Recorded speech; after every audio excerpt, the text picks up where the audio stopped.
When I realized I needed a team, I figured I would build that team and again, do whatever it took to lead them. So in the course of my work, I was able to figure out what was wrong, develop novel treatments to keep my condition at bay the best I could, and eventually I developed a surgery to fix me. And you might wonder, if I'm telling the doctors what to do, how is that humble? But basically, there was no job that was beneath me.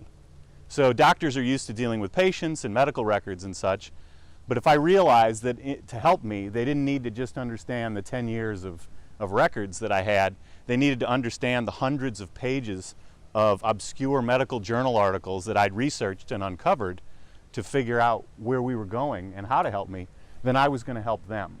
So I would read the articles, I would summarize them, I would pull quotes from them, I digitized them and turned them into one interactive PDF that you could search and that had links in it like a website.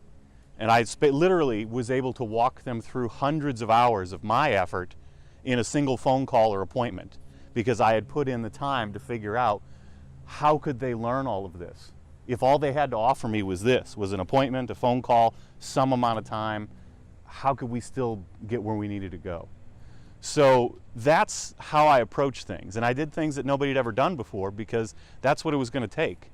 The surgery I ended up getting was a surgery that was developed in the 1920s and first used on dogs. And then it was basically lost to history until I uncovered it.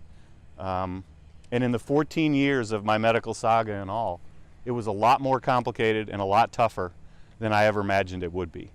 But I'm standing here today as evidence that it was worth it. So how did all this start?